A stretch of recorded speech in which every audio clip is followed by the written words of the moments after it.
Le SAES, donc une délégation du Bureau national du SAES s'est déplacée ce jour à Saint-Louis, accompagnée de la coordination de Saint-Louis, pour s'enquérir de la situation qui prévaut à l'UGB suite à la mort de l'étudiant Alpha Yero Tunkara, donc tué le vendredi 9 février suite aux manifestations sur la route nationale avec les forces de l'ordre. Le SAES s'indigne de cette violence répétée, banalisée, récurrente envers les étudiants. Déjà, il y a 6 ans de cela à peine, un étudiant est tombé ici à l'UGB. L'enquête n'a pas été élucidée. Et voilà encore une autre mort, une mort en fait de trop.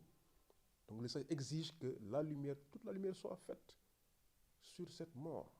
Nous condamnons cette violence envers les étudiants et nous recueillons, nous prions pour le repos de son âme et nous présentons toutes nos condoléances à la communauté, aux étudiants, mais à sa famille principalement.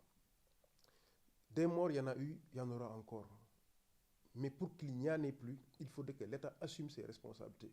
L'université est un lieu de production et de transmission de savoir. Ce n'est pas un lieu où on devrait décerner un diplôme qui serait la mort aux étudiants. Les étudiants sont venus chercher des diplômes et non la mort.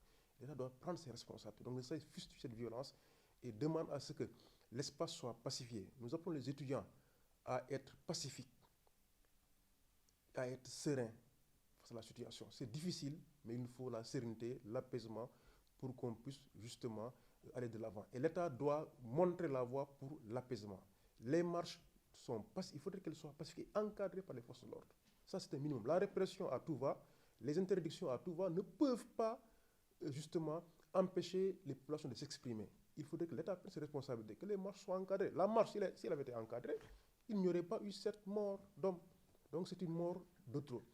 En tout cas, le SAES reste sur les principes et demande que les franchises soient respectées. Nous demandons à ce que les franchises soient respectées et que la violence envers les étudiants, elle puisse s'arrêter. Si les revendications, si elles sont légitimes, il n'y a pas lieu quand même d'exercer en fait, une force disproportionnée envers des étudiants pacifiques. Et sur ce, le SAES avertit sur la question de l'UGB, l'idée de fermeture qui est agitée. Le SAES dit que le SAES est foncièrement contre. Nous avons vu ce qui se passe à l'UCAD. L'UGB est en train de finir l'année 2022-23. Il y a les bacheliers de 2023 qui attendent. Dans 4 mois, nous aurons les bacheliers de 2024. Si l'État prend la responsabilité de fermer l'UGB, l'État décide de lui-même que l'année sera blanche. Il faudrait que chacun assume ses responsabilités. Les enseignants sont motivés, décidés pour rattraper l'année. Il faudrait que l'État puisse apaiser avec les étudiants, accompagner l'université pour que l'on puisse finir l'année avec les nouveaux bacheliers. Donc nous sommes disponibles pour le faire, mais il faudrait quand même que les pouvoirs publics prennent les responsabilités, apaisent, justement, ne répriment pas les manifestations pacifiques, laissent les populations exprimer leur position. C'est tout ce qu'on attend d'un État responsable.